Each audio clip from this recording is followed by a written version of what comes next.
Joel Rubin, who's a former Deputy Assistant Secretary of State for Congressional Affairs, and he's with us in the studio. Joel, great to have you back. Thanks, Kelly. So what do you think Trump's strategy is here? What do you think he wants to get out of this state visit? The big issue here is Brexit, and Trump has always been a fan of Brexit, and he was a very hostile voice regarding Theresa May and her negotiations with the EU.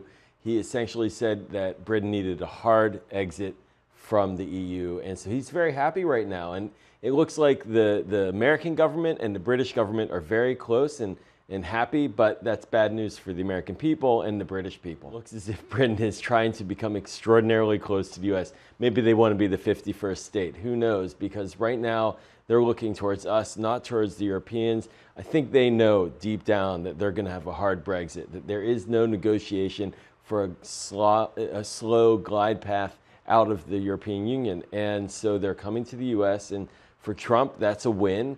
It strengthens his right-wing friendships across Europe, and it really galvanizes him in a leadership role towards an anti-multilateral position, something that the Queen herself today advocated for, and it was almost this surreal juxtaposition of the past arguing for multilateralism and Trump trying to create a future that is opposed to that. The British right now, they're in a position of deference to the United States, and they're going to do what we say and what we ask because they know very well that they're not going to have a good relationship with Europe going forward. But on trade relations, Huawei, right here in the U.S. in particular, we're taking a hard line, and there's a lot of political support for that position across party lines here in the U.S. to be tough on China related to trade. The danger, though, is that the president seems to already be antagonizing his base with the Mexico tariff threat that he just laid out.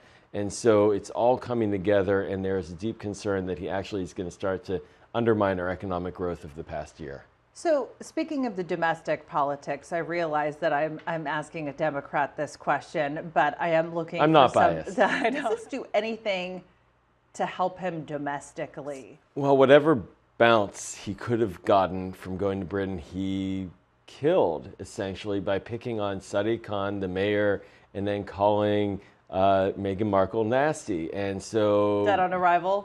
Before arrival, and Prince Harry not wanting to be seen in public. That's embarrassing. And so the American people, we know Donald Trump, we see what he's like, but on the world stage, it really makes Americans get deeply embarrassed by this behavior. So domestic bounce from this visit, very unlikely. All right, Joel Rubin, great to have you back. Appreciate you being with us. Appreciate it, Kilman.